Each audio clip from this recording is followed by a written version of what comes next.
he just keeps. Forgot about him. Is he still on the Raiders? Yeah, and he's behind Josh Jacobs. Yeah.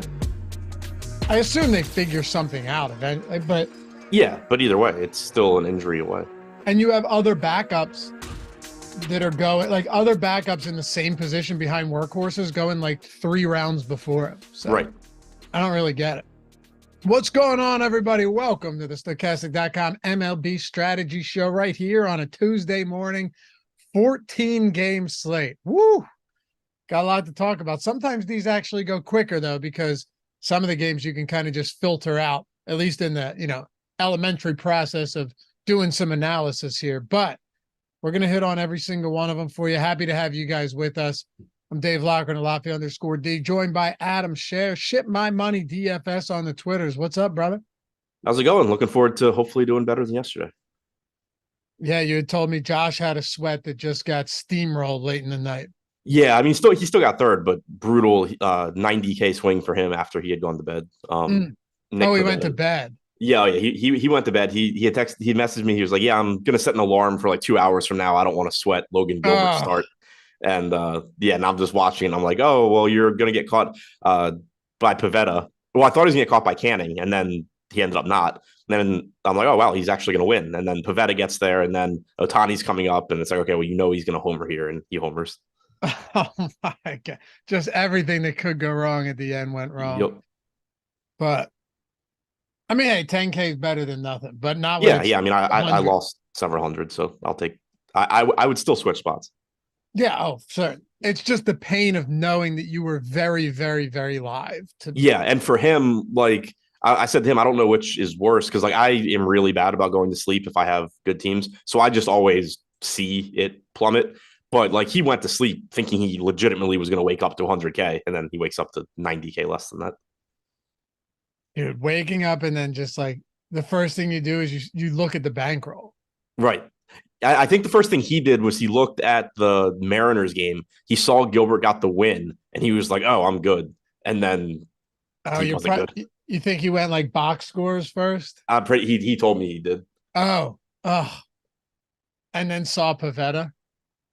I think he saw the Gilbert win, and then assumed it, and then went and looked. Oh, that's even worse. Yeah, because when he'd gone to bed, he was like, "If Gilbert does well, I should be fine." So he saw Gilbert was good enough, and then opened it and saw that he still lost. That's just terrible. But hey, it's another day. 14-game slate. We'll have some fun with this one. Happy to have you guys with us as always. Hey, take a single second out of your morning and hit us with a thumbs up. Tone for your sins here early morning on the Strategy Show. Show us some love. Only takes a second. And believe it or not, it goes a long way for us. I know a lot of you guys, you just open up the stream, open up the show, you hit the thumbs up, and your job is done. Then you can sit back and relax for the rest of the show. One of these days, I won't have to remind you anymore, but I appreciate it. Subscribe to the channel, too.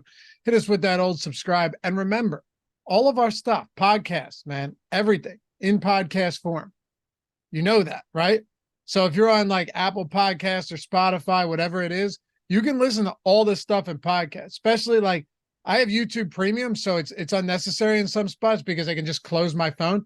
But if you don't, you can have the podcast on playing in the car with the phone closed. You're not killing battery doing any of that or having it open, being an obstruction on the road, distracting you. None of that. Check it out on our podcast. And if you head over there on Apple, hit us with a rating and a review because it goes a long way for us. A lot further than you would think. Anyway, man, we got 14 games today. A couple of them we still don't have lines. I'll update them. I'll have Jordan update them as we go. Still waiting on confirmed pitching for Boston and Oakland, and then Colorado, that one as well. So we can get into all of that. But let's kick it off here since we've got a ton to talk about. Dodgers and the Baltimore Orioles. Hey, your boy Grayson looked real good, and then it started to unravel a little bit late in that game in the sixth. Yeah, third time through the order in the sixth inning, he was done, and then the bullpen blew it. But he looked good. I messaged you 8 pitches in his first inning that were faster than any pitch he threw in his first 10 starts. Yeah, that's crazy. Yeah. I mean, and then like the velo did drop off a little bit, and they asked him about it, and he said it was partly adrenaline and partly that they'd been working on his velocity in the minors. But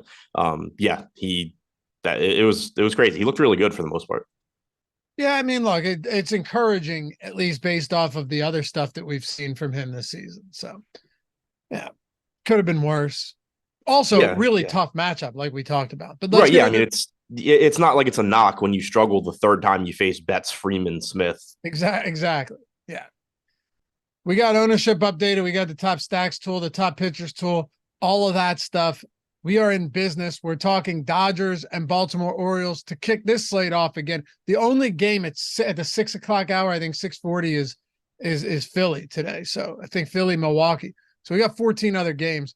Dodgers plus 105 on the money line at Camden Yards, 9.5 run total here.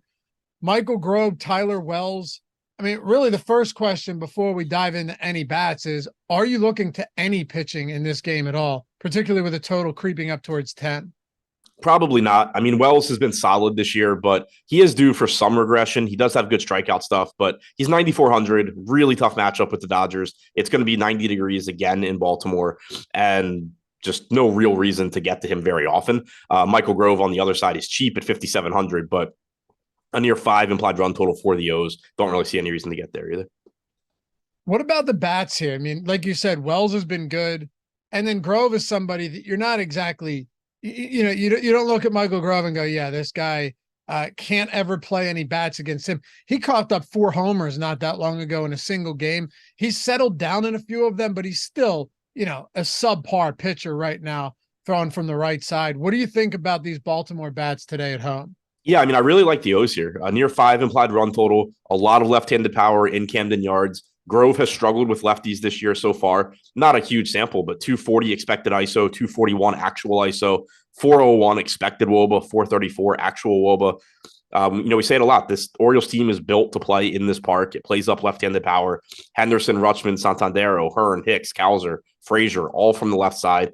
Hayes is just really good from the right side. So they look good here. The Dodgers bullpen hasn't been good this year either. You wouldn't know that based on yesterday where they were amazing, but in general, they haven't been great. So you have that coming in after Grove. And then on the other side, while Wells has been good this year overall, 25.5% strikeout percentage. He has allowed 1.8 home runs per 9. He doesn't walk a lot of guys. He works in the strike zone, and it just leads to him giving up power. So even if he does have a good start where he gives up 2 or 3 runs, it's likely that you're talking about 2 or 3 solo home runs. And this team has so much power upside. So I prefer the Orioles side, but both are pretty appealing. Let's talk about Cleveland and Pittsburgh. Logan Allen going for Cleveland today. Mitch Keller on the other side of this game for Pittsburgh. 8.5 run total at PNC Park. Logan Allen right now, looking at the top pitchers tool. We just updated that for any of you guys who are premium subs. We got it updated for right now. Of course, it changes throughout the day as they all do. Top stacks tool as well. 2.6% ownership. He does have a 7.4% top 2 probability. So you're getting some positive leverage here at 4.8%. Mitch Keller, no ownership here. Some positive leverage, but he's also almost 10K against the team that really doesn't strike out all that much. Now, it is a favorable ballpark for opposing pitchers, but neither of these guys getting a whole lot of love in this spot. Yeah, I mean, it's a good park, tough strikeout matchup. Keller not getting any ownership is sort of interesting. We have him 4th highest in top 2 pitcher percentage, but also I understand why he's not going to get much ownership. It's just a tough strikeout matchup, and he's expensive. He is a good pitcher, 26.7% K percentage, 3.57 xFIP. In large field tournaments, if you get to some, that's fine, but not going out of your way to get there. Logan Allen on the other side, not getting much ownership either. $7,700. Has decent strikeout stuff, has had issues with efficiency this year. I don't expect him to go that deep into this game because of that. So tough to get to either pitcher too often. What about bats against Logan Allen? Any right-handed bats here that stand out to you for Pittsburgh? Nothing I love. I mean, Reynolds is always fine. McCutchen's always fine. 161 expected ISO to both righties and lefties this year for Allen, a park that doesn't really play up power. Right now we have the Pirates coming in like 5th, 6th from the bottom in top stack percentage. I'm not really that interested in getting to them. Okay. Any interest against Mitch Keller, though, either? I mean, is No. this mostly a game that just doesn't stand out at all? Yeah, it's mostly a game that I think is just difficult to get to. San Diego and Toronto, Joe Musgrove, Alek Manoah. It's been a hell of a season for Manoah, to say the least. He's absolutely struggled. came back out onto the mound on this, 7th of July. Looked a lot better, though. 6 strong innings, 1 run. Of course, it was against Detroit, so I don't want to bury the lead here, but 8 strikeouts. It was his best start of the season, no question. The only other quality starts he had came back in April, Adam. So just looking at this, since returning, you're talking about a guy that did have a strong start. The problem is you're going up against San Diego. And then on the other side, Joe Musgrove's going up against Toronto. 9.5 total game here. What do you do with the pitching for this one? Yeah, I mean, not really looking to get to Manoah here, given the tough matchup with the Padres. Certainly good to see him have a good start against the Tigers, just because it was starting to look like he wasn't capable of having good starts against anyone. Yeah. So, that was good to see, but I'm not really looking to get to him in this spot. Tough spot for Musgrove as well. Park downgrade, lineup that's difficult to strike out, lineup that has a lot of power. You do have decent strikeout stuff from Musgrove, but I think it's pretty tough to want to get to either pitcher too often here. 3% ownership coming into Musgrove, Manoah getting none. That's pretty much how I see it as well. All right, so let's take a different approach on this. Yes, we saw Manoah come out, strong start right before the All-Star break against Detroit. Much more difficult matchup here. This is a guy that's allowing over 1.5 home runs per 9 this season, striking batters out at 18%. If you were to look at throughout the entirety of the year, walking batters at a 14% clip. How do you feel about these Padres bats today as favorites on the road?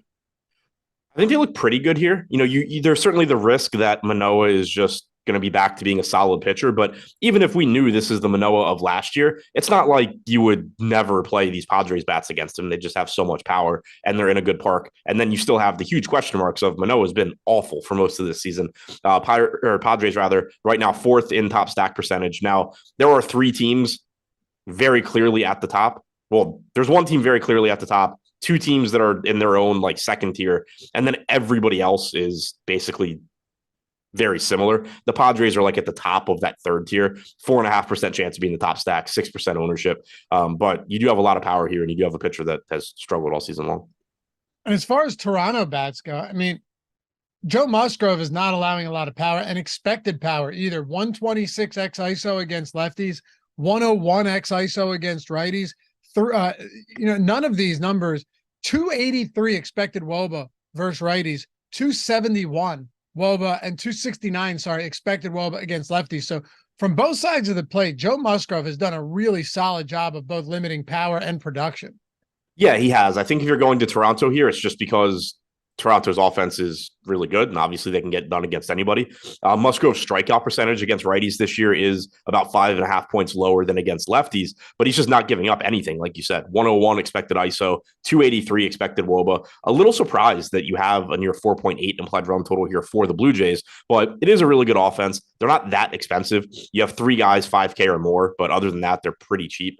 Right now in the top stacks tool, they are about 2% to be top stack, which is low, but it's also kind of middle of the pack on this slate. So I certainly prefer the Padres side, but in larger field tournaments, if you're getting to some Toronto, I think it's fine just because of how much power they have, but it's not anything to do with Musgrove.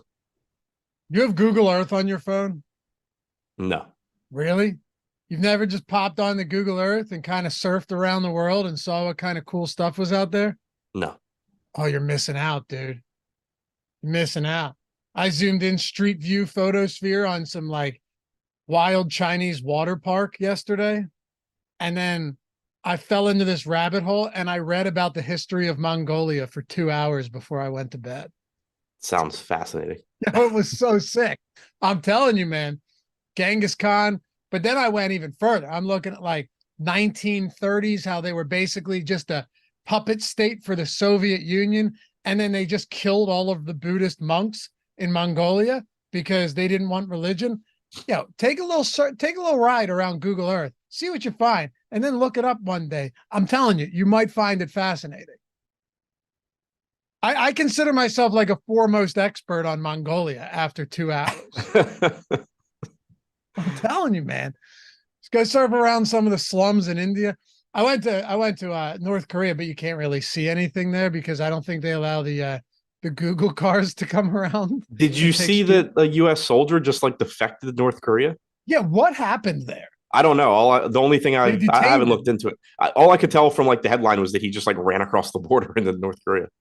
Usually they're running the opposite direction. Yeah, well, yeah, because like the original report was just like a U.S. national became apparently is one of the rare defectors to North Korea, and then it came out later that it was a soldier, but I haven't read anything else about it. Ben was telling me yesterday, he was on vacation, he was listening to a podcast, and he was saying that I had to listen to something called the Lazarus Heist, which is like how North Korea developed a team of elite hackers who like are responsible for all this insane stuff over the last decade. And you say you got to, but you know, it is crazy to think that like North Korea, that's so isolated and secluded, is able to develop these elite level international hackers that just go, but then you think like they also, so they say they also have like nuclear weapons as well. Who does? North Korea. Oh, yeah. Do you think if you had insane skills, right? Like just brilliant person, and you said, you know, What do you mean settle down. You'll see where I'm going with this. You wouldn't meet the qualifications. And you're like, I want to go to North Korea and like help them develop stuff. Do you think you would live as a king if they accepted you and knew you weren't a double agent? No, I assume that you would do whatever you needed to do, and then they would just like shoot a rocket at you. I don't think so. I think you'd live as a king. I feel like somebody would have done it then. Or is just everybody too scared? How do we know they haven't? I mean, yeah, I guess that's true. Maybe that's what maybe that's what that military guy was trying to do. He's like, they'll like me. Chicago, New York Mets. Lucas Giolito and Carlos Carrasco. Have you noticed how insane, again, how skewed this, not even skewed, but like pitching on a 14-game slate? You have a ton of guys getting zero ownership whatsoever. And then I think we only have, of all of the pitchers projected to go tonight, you have 6 pitchers in double digits, and one of them's at like 10%. You have 4 of them north of 15% on this slate. And normally you go, oh, okay, yeah, obviously that's because there are so many pitching options. But at the same time, it just goes to show there aren't a ton of great pitching options that stand out either. Yeah, and the guys that are getting ownership, it's sort of interesting because like they're good, but there's none of them where I'm looking at it and like, oh, I understand why they're super popular. So it is an interesting pitching slate where I think you can certainly use a lot of these guys that are lower owned as pivots, because I don't think the gap is that big between, you know, good the most popular pitchers and not. And Giolito is a perfect example here. He's getting like 7% ownership. It's a tough spot against the Mets. They don't strike out. They have a 4.6 implied run total, but Giolito is still a solid pitcher. He's struck out 25% of hitters this year, 4.26 xFIP, 5th highest top 2 pitcher percentage on the slate at $9,300. I get why he's not very popular. It's not a good matchup, but at the same time, Bailey Ober is basically the same price, getting 3 times the ownership against the Mariners. Yeah, it's a good park. It's a good strikeout matchup, all of that. Like I would go to Ober first, but that's a really big gap in ownership. I think Giolito in tournaments is fine. Yeah. And Carrasco on the other side, 6,200, hasn't been very good this year, but decent matchup with the White Sox, good park. He's sort of the inverse, though. Yeah, he's getting 13.5% ownership, which, like, yeah, he's a good value, but is he really that much better than just name any other starter in that price range? He's not. He's not. I mean, he's coming off a real strong start, but, you know, he's also just been highly pedestrian for the entirety of the season. Yeah, so, pedestrian is putting it nicely. Yeah, fair. I don't know. You're not talking about a pitcher who has elite strikeout stuff anymore. He's striking batters out at 16%, dude. You know, like right. last game he went 8 scoreless frames against Arizona, which is, you know, an impressive feat in and of itself, but 4 strikeouts. He doesn't have he has 4 or fewer strikeouts in all but 2 games this season. Granted, those both have come in 2 of the last 3 starts, but this isn't a guy who's getting swings and misses anymore. He essentially, you and I talk about this a lot. There's some pitchers out there that need to go deep into games and limit runs to get you where you need to go, even at a discounted price. It feels like Carrasco is still fitting that mold. Yeah, and the reason he's going to get more ownership is he does project better than the guys around him, just because it's another example where you're not just throwing away everything that he's been in past seasons. And treating him as a guy with a 5x FIP going forward. He does project better than that going forward. So that's why you're seeing more ownership there. But from a range of outcome standpoint, he's still pretty risky, and there are still plenty of guys getting a fraction of the ownership that can do the same thing. You know, you had mentioned that the top stack probability had one team just running away with it, and then a couple others up there, and then everybody else is just mixed in between like 1% and 4% in our top stack tool. Looking at Chicago, 3.5% top stack probability. Nothing really impressive there. New York Mets against Giolito, 2.2% top stack probability.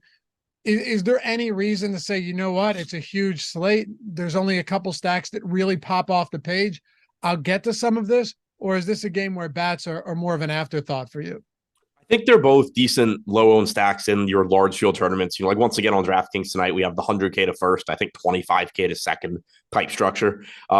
So getting to these low-owned teams makes sense in tournaments like that. And you do have two pitchers that have had some issues this year. Carrasco's allowed a 259 expected ISO to righties, 172 to lefties. Sets up nicely for Luis Robert, Andrew Vaughn, Jake Berger. Not to say you can't go to like Grandal and Sheets, but those guys all look good. And then Giolito has given up power to lefties this year, which is pretty scary when you're going up against the Mets. He struck him out 28% of the time, but also a 219 expected ISO. Nimmo, Lindor in particular look pretty good. Man, let's talk about San Francisco and Cincinnati. 11-run total at Great American Ballpark today. Anthony DeSclafani, Luke Weaver, you know, two guys with around 17, 18% strikeout rates. They're both allowed. Luke Weaver's allowing, in the 15 starts he's made this season, Adam, 2.09 home runs per 9. That's not something you want to see if you're the Cincinnati Reds. Clearly, look, I get it. You know, he pitches in a difficult ballpark, but this is not a good spot that you're looking to get, that you're trying to get to for pitching at all. If you're talking about on the other side of this one with bats, it gets pretty interesting. Just knowing too that Weaver at home this year, 132 batters faced, 2.8 home runs per 9 at home. Yeah, this sets up as a great game offensively. You know, you have Coors on the slate today, but this is the best park outside of Coors. It's a very, very good hitter's park, great for power. And neither of these pitchers are very good. Luke Weaver in particular certainly struggles. You have plenty of left-handed power on San Francisco that can take advantage. 196 expected ISO to lefties. He's actually given up even more power to righties. 235 expected ISO there, albeit with a strikeout percentage about 7 points higher. But the Giants are cheap. Wade, Peterson, Conforto, Yastrzemski, all from the left side. Bailey's a switch hitter with power. JD Davis will be hitting from the right side, but he's got power. Giants look really good. They are second in top stack percentage at 10%, about 10.5% ownership, but also a 15.5% chance of being the top value stack. So in terms of stack score, they're right there with Houston as far as best stack on the slate. Cincinnati coming in 5th in top stack percentage. More difficult matchup against DeSclafani probably than the Giants have against Weaver, but he still gives up power. 189 expected ISO to righties, 201 to lefties. Throughout his career, he's been good against righties and struggled with left-handed power. This year, he's kind of had power issues with both sides, but De La Cruz, Friedel, Fraley, Votto, Benson, all from the left side. You still have a 2K Christian Encarnacion Strand who has a lot of power. It looks like a really good game to get to regardless of which team you're talking about. Yeah, for sure. And like you said, we'll get to Houston in Colorado at Coors Field. That's going to change some things for sure. But yeah, 10% top stack probability for San Francisco against Weaver today makes for a really, really good spot. Just to wrap this up, how much Cincinnati at 3.8% top stack probability. I know you were just talking about these guys, but do you think right now this is too low owned of a team, or is it going to be like, because they're not cheap either? I mean, it's obviously an expensive team today, and the San Francisco Giants are going to be easier to get to from a salary constraint perspective. But is Cincinnati easy enough to get to where you say, hey, I look at this 1.9% aggregate ownership and just want a lot more of that? I don't know if I would say a lot more, because the salaries certainly are pretty restrictive here. You can use Encarnacion, Strand, and Benson to balance it out, but I think that they're a good team to be over the field on. I think they're a tough team to probably jam in a lot of. Also, to David Porter's point in chat about the Giants pinch hitting, much less of a risk when you're going up against a right-handed pitcher. Teams just don't have lefty after lefty to bring in later. Potentially, if it's a really tight spot later in the game, you would get like Slater pinch hitting for somebody. But generally, it's less of an issue against righties. Zach Davies, Bryce Elder. Let's get into this one. Arizona, big dogs on the road, plus 185, 10.5 run total here. So it should come as no surprise to anybody that Atlanta has a monster implied total today. Monster implied total at home.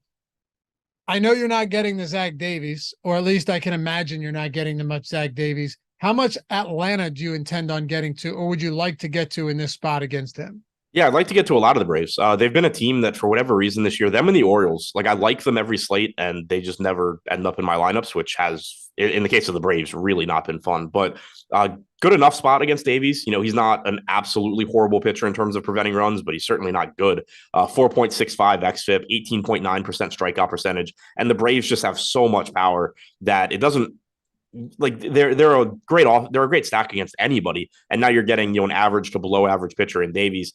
Does a pretty good job limiting power, but doesn't really strike guys out. 23% K percentage to righties, 16% to lefties. Certainly happy to take my chances on the Braves here. They're getting less ownership than Houston and San Francisco, who are the two teams ahead of them in top stack percentage, but 6.5% ownership, 9% chance to be in the top stack. Certainly happy to get to the Braves. All right, so then what about Bryce Elder against Arizona? We're not playing any Zach Davies. He's getting no ownership, and he shouldn't be. 1.7% top two probability. I mean, essentially as low as it gets here. Outside of Noah Davis at 0.0%, which is incredible. That I don't think that's right. But do you have Bryce Elder as somebody that you're looking to get a little bit of today at a mid 7K price point? Yeah, he's just one of those guys where if you land there, fine. His salary has finally dropped. He's been a really difficult pitcher to get to for most of the year because he's good at limiting runs and limiting production, but he's not very good at getting strikeouts. 4.16 xFIP is fine. 18.4% strikeout percentage is well below average. He's been a pretty lucky pitcher overall this year.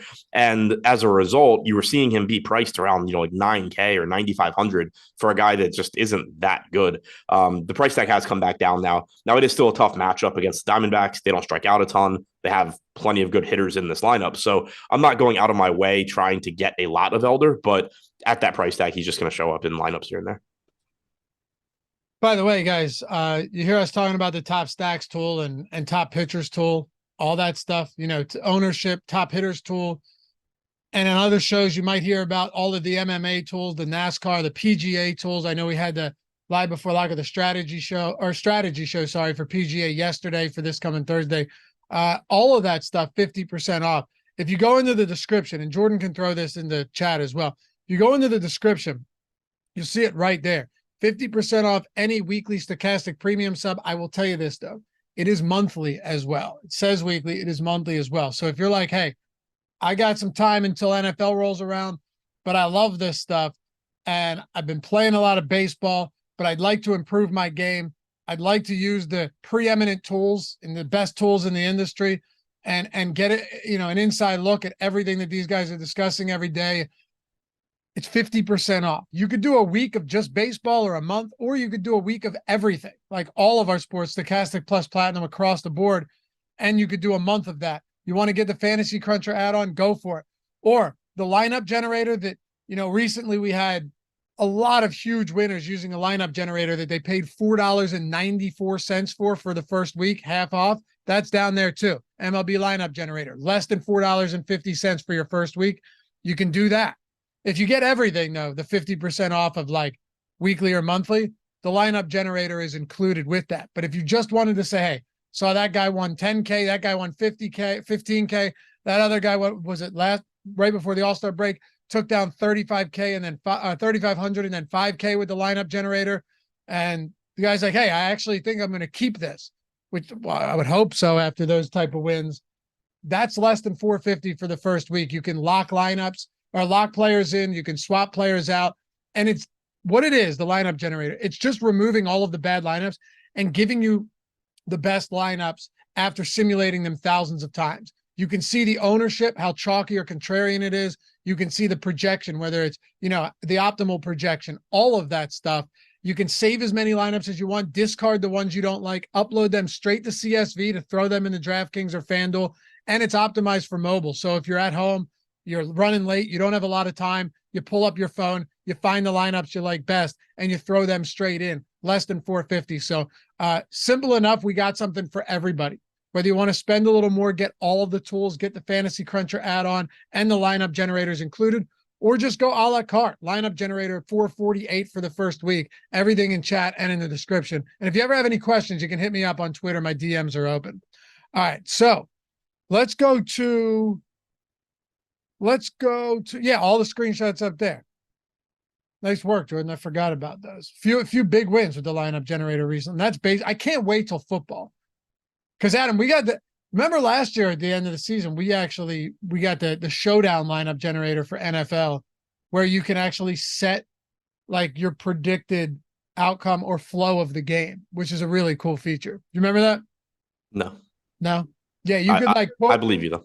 You could put like what you think the score was going to be, because in showdown you have to go kind of game script dependent and play like stories out for your lineups. You can do that and it'll just give you so you could do like 8 different outcomes and then take all the top lineups from those different outcomes. Really cool. Yeah, that's cool. Miami and St. Louis. Let's talk about this Miami side, Edward Cabrera, and then we'll get into Jordan Montgomery. But Cabrera coming off the IL, I think he was down for like a month. So how much, what do we expect from him today coming off the IL? Not enough for him to be $9,700. Okay. It's that simple. Yeah. I mean, five inning simulated game the other day. I'm not expecting them to push him that hard. And then on top of that, it's not like it's a great matchup against the Cards. Any interest in Jordan Montgomery? Yeah, 8,200, decent matchup with Miami. He's pulling 16% ownership. He's another one of these guys where, I think he's one of the better mid-range plays. I don't necessarily think he should just be the 4th highest owned pitcher on the slate, but he is pretty good. It's a good enough matchup. Overall this season, 22% strikeout percentage, 3.82 xFIP. So yeah, I think Montgomery looks pretty good here against Miami. All right, so this game right now has an 8-run total, which is relatively low given, the other 13 games. Well, really, not every game. Seattle, another low total, only one under 8. But you've got a lot of 9.5s, 9s. You got a 10.5, an 11. We don't have Houston, Colorado yet, but that's going to be a significant total for sure. And Houston's implied total is going to be through the roof as well. So you've got a lot out there. This one, while Cabrera might be too expensive, he's still decent, and Jordan Montgomery's a pretty solid lefty himself. Are there any bats that you want to target in this game, or do we move on and talk Tampa, Texas? Yeah, nothing that really stands out. I mean, the Cardinals have good hitters. They're 2% owned, so they're another one of those large field tournament stacks that could make some sense, but pretty low probability play. Cabrera's not terrible, like you said. And then on the other side, Jordan Montgomery is pretty solid. I am personally hoping he ends up on the Orioles in the next couple of weeks. But 180 expected ISO to righties, sub 100 the lefties. I don't really see a ton to like. Okay. So talking about this Toronto and Texas game, or Tampa Bay and Texas game, these are the 2 teams in the league right now on the active rosters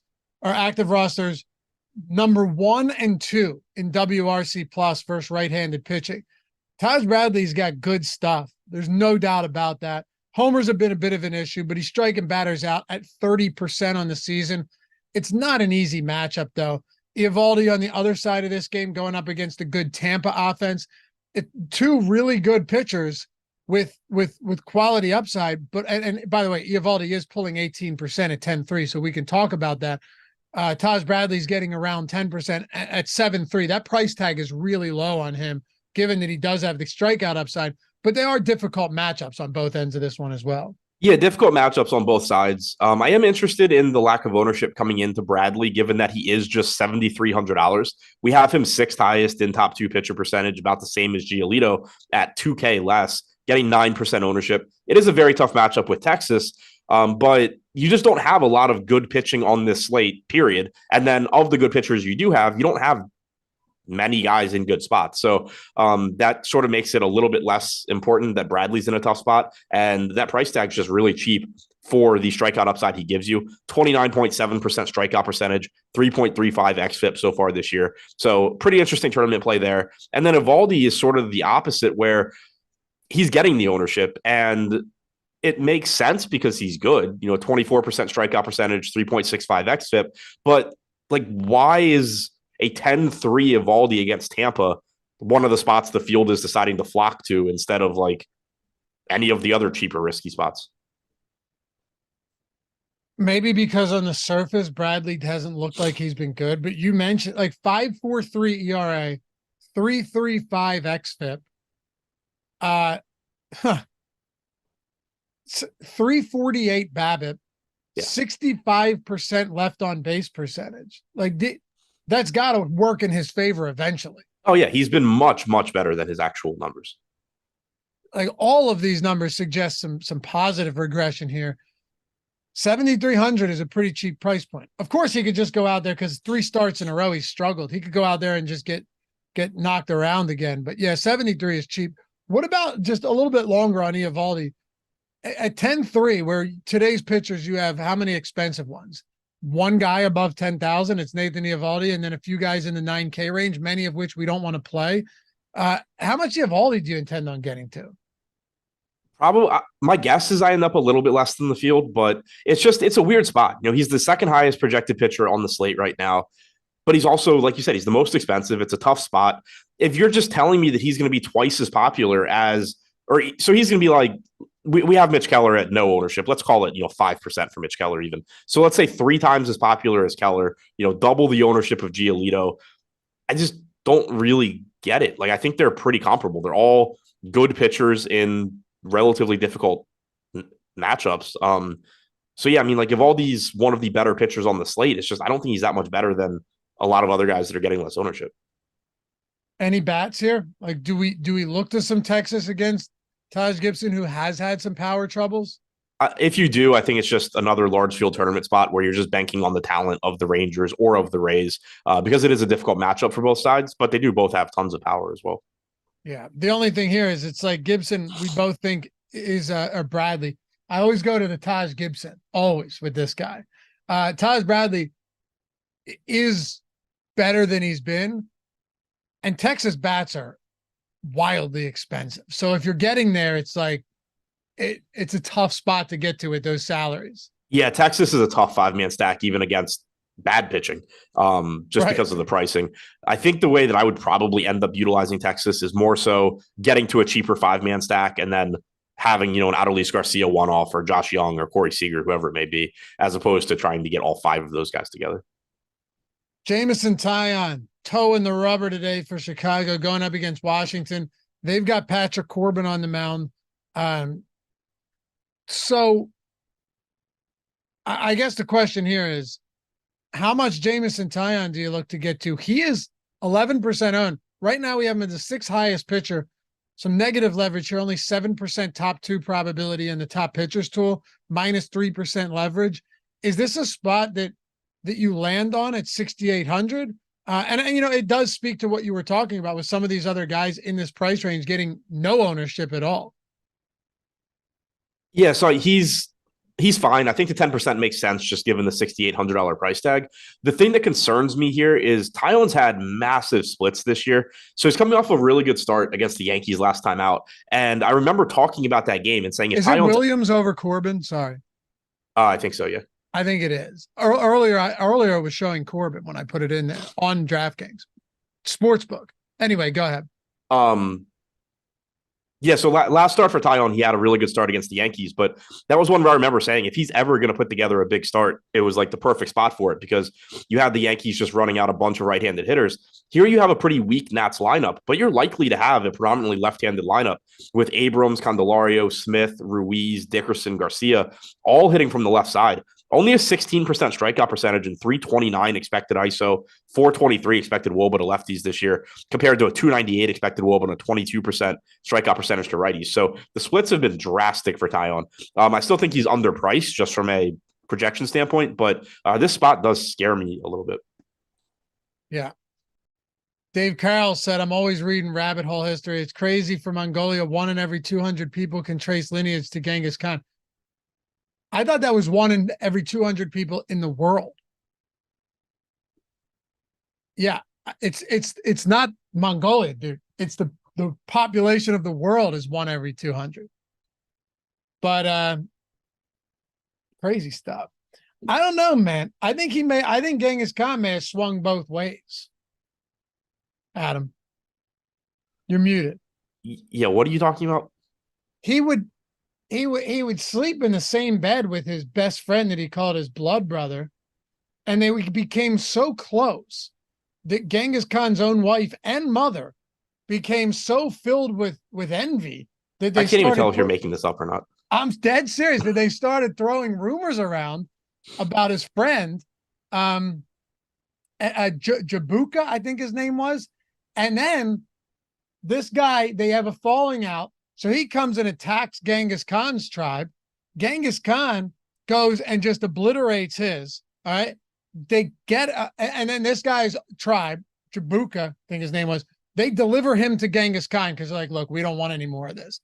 And Genghis Khan then says, I'm going to pardon you. And he says, no, you got to kill me. So he did, but they said it was just terrible. And he was torn up and he didn't want to kill him, even after he came in and slayed a bunch of his tribe, Adam. And you know how they killed him? You know how they killed this guy? They smothered him in a carpet. Fascinating stuff. How is that not fascinating? That's great stuff. That is great history. So I'm just saying he might have gone both ways. And who's going to say anything to Genghis Khan back then? Like, dude, yeah. They go, I didn't see anything. You know? You think I'm making this up? I'm not. I'm not making any of this up. Anyway, check it out. I'm not making this up. I swear to God. Go look, dude. Go look it up. When you do, you're going to go, holy shit. He was telling the truth about everything. I'll look it up as soon as I watch whatever that movie is. What movie? The one that you've been trying to get me to watch for like 5 years. Oh, I think there might be more than one. But yeah, that one. That movie's so sick, man. Movie's so sick. But no, they didn't smother Khan. They smothered his friend. And then when Genghis Khan was buried, when he died, it's crazy because he died because he fell off a horse from internal. Wait, did you say buried? Buried, like they buried him. Like they buried him?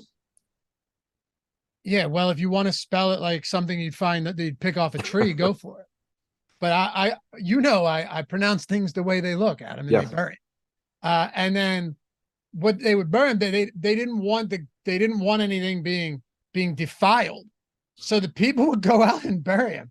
And then they'd come back and then they'd kill all of the people that buried him so they couldn't find out where he was. This is some fascinating history, man. And I suggest that you dig in. That's how I imagine the North Korea genius thing would go. You think so? Yes. Yeah, or they just send you back with a severed spine. Yeah, that's what they did with Otto Warmbier. They're like, here you go. And he was like no longer a human. Yeah, I remember that. He stole a propaganda poster off a wall. Yeah. And they killed him for it. Yeah. Crazy. Yeah, I mean, the way I see that playing out is either you do a lot of good work and then you make a single mistake and you get strapped to a rocket, or you do a bunch of really good work and then they don't need you anymore and you still get strapped to a rocket, is how I assume that goes. Yeah, but if you're super loyal to the regime, I don't think they would. If you're super loyal and because intelligence, like something like that, it continues to bear fruit, right? Like, why would you get rid of someone if they can continue to innovate? Yeah. At some point though, like, something ends up being incorrect. Not even wrong, just like, intelligence didn't come to fruition. And but they're like, we were wrong. This guy's a moron. Take him out back. Pretty much. Like, I think like when we do a show and we talk about who the best pitcher is and then they get hit hard, I think at that point you just get launched to like the moon. I guess, dude, but not if you can come back out and string together 10 more great starts. I don't know if you get that. Oh, you think they have a short fuse? Yeah. Okay. Literally. Anything else for Washington and the Cubs before we move on? I am actually kind of interested in using the Nats as value against Tyon. Abrams rather is really cheap at shortstop. I like that at 3,100. I like Ruiz at catcher. On the other side, the Cubs do look good. 5.2 implied run total. Trevor Williams, not particularly good. Gives up power to both sides of the plate. Typically struggles more with lefties. This year, he's had some issues with righties too, I believe. I'm pulling it up now. But yeah, 208 expected ISO to righties, 198 to lefties. Strikeout percentage against lefties is half of what it is against righties. Cody Bellinger looks really good. Happ, Suzuki, Horner. Suzuki struggled a lot this year. Happ's had some issues, but it's made them both cheaper. Morel's got power. So pretty interested in the Cubs here, Bellinger specifically. Tommy said, Dave sounds like he's repeating something he doesn't know if it's true. No, everything I said is 100% true. At least, according to all of the accounts from back then in the 1100 range, like 12, I forget what it was, like 12th century. I don't know. But yeah, man, good stuff. Oh, all right, let's keep going. Ken said Laffy watched some Monty Python. I don't know about you. Like ever, Monty Python, and I've never watched any of it, and I've kind of seen clips, and it made me even less interested to watch Monty Python. Yeah, I'm not sure how much of it I've seen. I know when I was in I think my freshman year, occasionally in our history class, my teacher would show like Monty Python bits, but I don't think I ever saw like all of it. And you know how I am about watching anything. Yeah, I've seen none of it. So I don't know. Maybe it's good. Maybe you guys can convince me otherwise. But until then, let's talk about Detroit and Kansas City. Scooble and Daniel Lynch, two lefties today, 8.5 run total. Look at that, man. Detroit Tigers minus 150 on the road here. Are you getting any pitching from this game? From Detroit, Kansas City? I think it's pretty tough. Scooble's the one that I would want to get to. The problem is that he's 8,400, and in his two starts since returning from the injured list, 58 and 63 pitches, only 4 innings each time. They've just been so cautious with him, and they have no reason not to be, that it's hard to think he's going to have enough leash to really give you a start that you want at that price tag. So it kind of just becomes one of those plays where, like, in his first two starts, even though he's only gone 4 innings, he has scored 20 and 16.5 DraftKings points. Now, I'm not saying like that's indicative of what he's going to do today, but say he did the exact same thing. There are some ways this slate plays out where that's actually a good score for a pitcher, but the ceiling is just, chopped off when you're not expecting him to go much deeper than that. Lynch on the other side, decent matchup with the Tigers, and he's cheap, not particularly good. I think he's somebody where, from an ownership standpoint, if you need to save ownership in a particular lineup, going from a 13% Carrasco to a 3% Lynch is fine, but I would certainly expect to have more Carrasco overall. U.S. soldier broke away from tour group to cross into North Korea. Yeah, that's wild. Like, world? There's not many worse decisions you can make in the course of the day. I just got the alert on it. That's hilarious. I mean, it really is. I have no sympathy for anybody who does something like that unless there was a purpose. But what purpose would there be? No sympathy whatsoever. It is bizarre. What are the totals in these, the implied totals for Detroit and Kansas City? 4.1 for Kansas City and right under 5 for Detroit. I know you've had some interest in getting some Detroit stacks lately, just because, the prices have been decent. They're getting a little bit healthier. In the top stacks tool, you look at top stack percentage, they're tied with like 10 other teams. Once you get past the top 3 teams from a stacking perspective today. Do you like them? Do I like who? Detroit? Not really. Okay. I mean, like they're cheap. They're perfectly fine from a value standpoint. Lynch isn't anything special. Vierling at 3,300 stands out, but it's the Tigers. Yeah, I get it. There've been a few times you've had some interest in the Tigers lately. Yeah, I mean, at 3% owned, if like that's where you're going for value, I think it's fine. Yeah, I mean, Lynch doesn't strike guys out, gives up some power. Houston and Colorado. Let me see. Do we have a line yet for this game? We didn't. I've been checking throughout the show as well, and we still haven't had anything. No, we still don't have anything. I mean, do we really need one though? I don't really think we I don't even think we need a line to know, what's going on in this game. But is it Noah Davis, Adam? I've seen him as probable. Is that who's going for Colorado today? So that's what I've seen. I also see Matt Cook listed, so I'm not sure. Okay. Well, does it? I don't know how much it matters. I mean, Houston. I mean, they both. You're playing the Astros regardless, and you're not playing the Rockies pitcher. Yeah. Plus the whole rotation and bullpen for Colorado, it almost doesn't matter who's out there at this point. Yeah, whoever they're starting is bad. It's just a matter of levels of bad. They have a 15.8% top stack probability in the top stack tool right now. 15% ownership. The highest stack score on the slate, essentially tied with the San Francisco Giants. Now, I don't really know how much there is to say about this team outside of, getting to Houston probably isn't a terrible idea today. Sure, you're going to have to pay for some of these guys, but not all of them are wildly priced either, particularly for cores. No, once again, you're just getting pretty normal pricing for the road team in cores. They look good across the board. 6K for Kyle Tucker. Not like there's anything wrong with that. Nobody else is above 5K in this lineup. So you once again just have a team that not only are they in the best spot on the slate and do they project the best on the slate, but they're also really cheap. They have the fourth highest top value percentage, but the Pirates are ahead of them. The Royals are ahead of them. Obviously, you're talking about totally different levels of offense. And then you have San Francisco ahead of them against Weaver. But they just look extremely good. And the slate's big enough where they'll be popular, but you're likely talking, 20 to 25% ownership as opposed to 30 plus on hitters. Right. Yeah. I don't know if Altuve is going to be back either, though. They said he could be back for this series. So, I mean, yeah, even better if he's back. Right now, we have Kyle Tucker projected to be the highest owned hitter from the Astros at only 16%. And Jeremy Pena didn't play on Sunday. They didn't play yesterday. It's possible he could be out. But it's also possible you're just getting discounted Houston bats at cores if multiple of these guys remain out.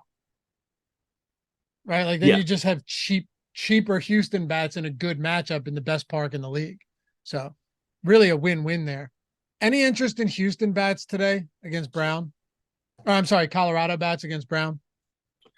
Just because they're in Colorado, but not really. Hunter Brown's a good pitcher. I'm actually kind of interested in going to him just because pitching on this slate is relatively weak. 10% chance of being a top 2 pitcher for Brown, 10% ownership. If you're going to play pitchers in cores, I think this sets up as a spot to do it.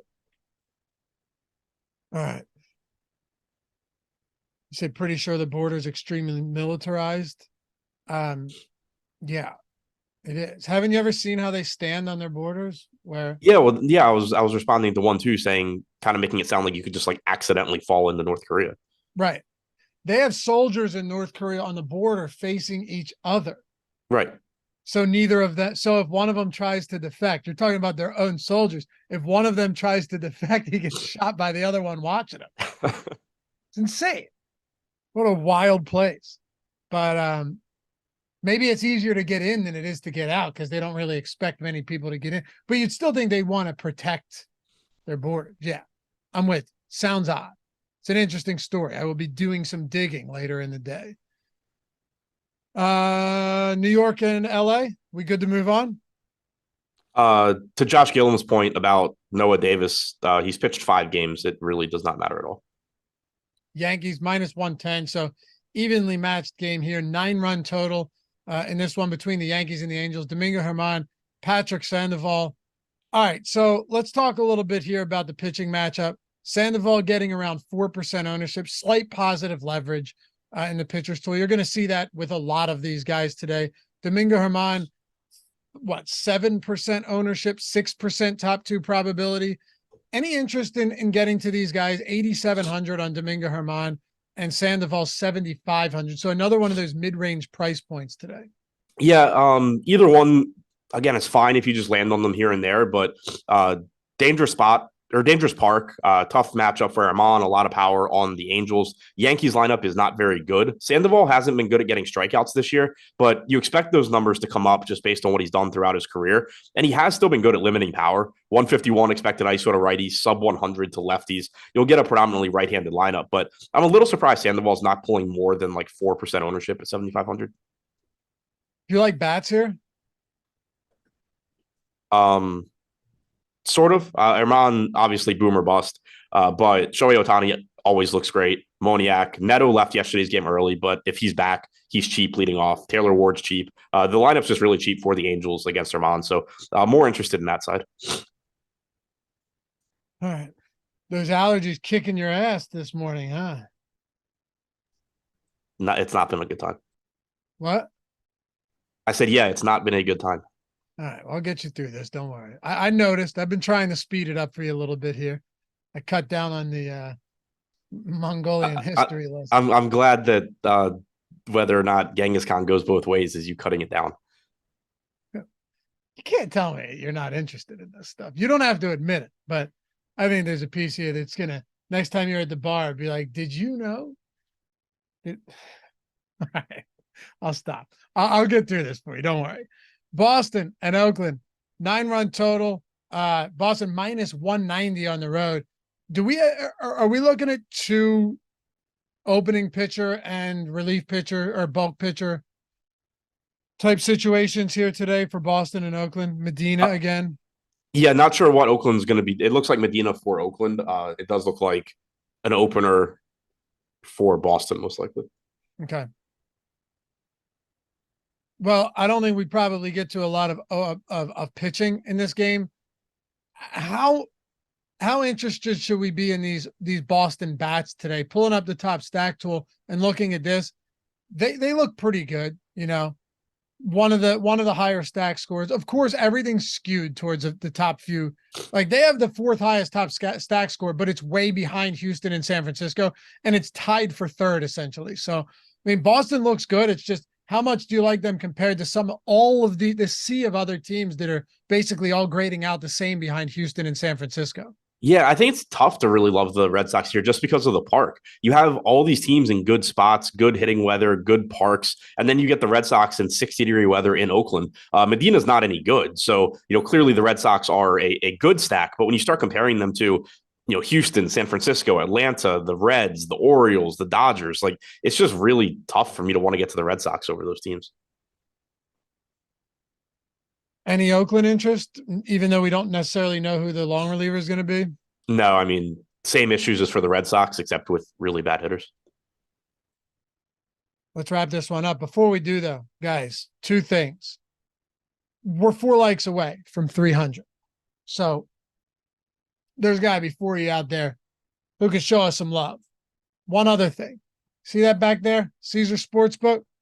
You're talking about a promo right now that they're running where your first bet is insured up to $1,250, way better than any other sportsbook out there right now, hands down.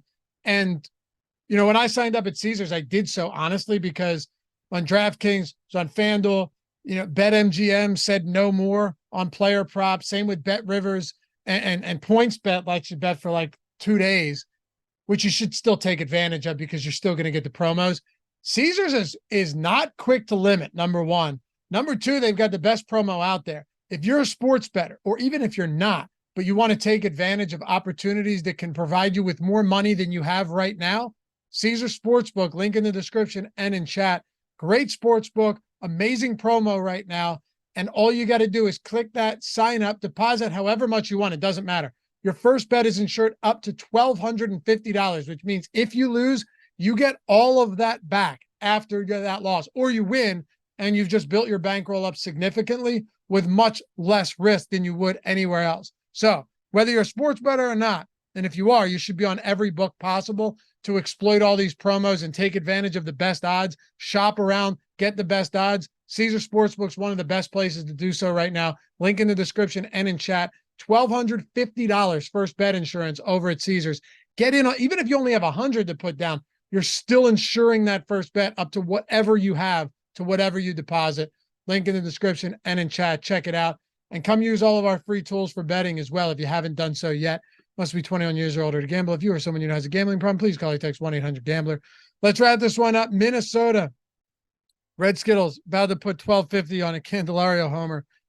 Dude, that'd be insane. You hit that, and then if not, you got 1250 in bonus bets. You're good to go.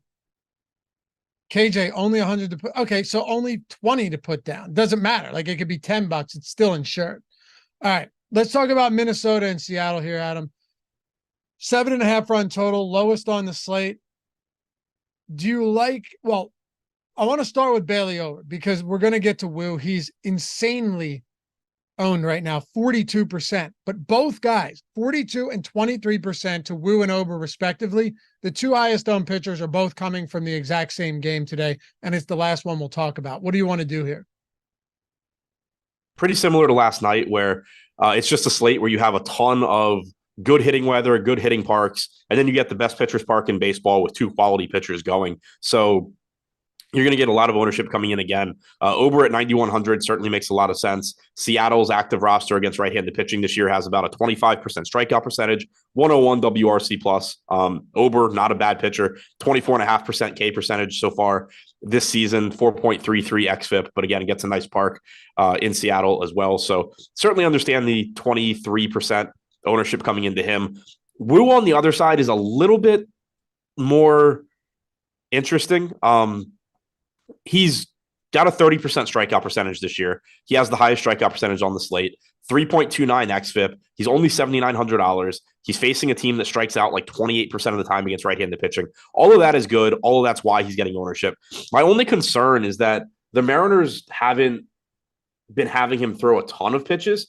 He's got the most he's thrown in a start this year is 93. Now, he has been relatively efficient. His last couple of starts, he went 6 innings, only threw 78 pitches and 88 pitches in those starts.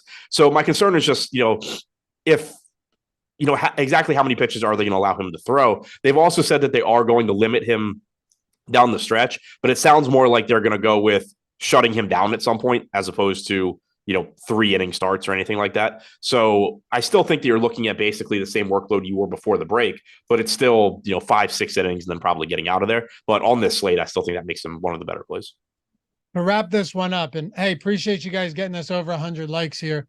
All of that goes a long way. So thank you. It must have been all that Genghis Khan talk. I know people are getting stoked on that. And remember, 50% off all of our tools, link in the description and in chat for all that, whether it's the lineup generator for MLB, $4.48. You saw the screenshots Jordan put up on the screen. Monster wins using a tool as cheap as that. What do you have to lose? Or it's half off any week, any month, any sport, all sports. We got you covered. We'll close this with bats here. I don't anticipate there being a whole lot, being that both of these pitchers are wildly popular. Is there any merit to getting leverage spots here because these pitchers are so popular? On one hand, I could go, hey, well, not really because there's so many low-owned stacks. But I guess the difference in why I would ask you is because there aren't a lot of low-owned stacks like where the pitching is so high in these games. Yeah, I mean, the pitching makes it sort of interesting in large field tournaments. To me, the most interesting spot, though, it's the same thing I said yesterday, is the Mariners, just because they're so cheap given the amount of power they have, where it's unlikely that they have a huge game against Ober, but Rodriguez is 4,800 and every other hitter is 3,700 or less. The middle of this order with Rodriguez, Kelnick, Suarez, Raleigh, Hernandez, France, like grabbing 5 of those guys and then rounding it out with whatever pitching you want and whatever one-offs you want because you have the salary is a really high upside approach, even though it's not going to come through all that often. But other than pointing out the pricing there, I don't really have interest in the bats. All right. Well, hey, appreciate you guys watching as always. Hit that thumbs up before you go. Subscribe to the channel. Follow Adam at Ship My Money. This guy's got to go take some Zyrtec or something. Yeah, I took medicine when I woke up at like 6. I definitely need to take more. Yeah. That's all right. We got through it. Follow me at Loughy_D, LOUGHY_D. Shout out to Jordan Klein for producing this one. See you back here tomorrow morning. But remember, live before lock tonight, deeper dive, all that stuff, starting at 4:45 Eastern because, well, we have 14 games. We'll catch you back here for the next one. Peace.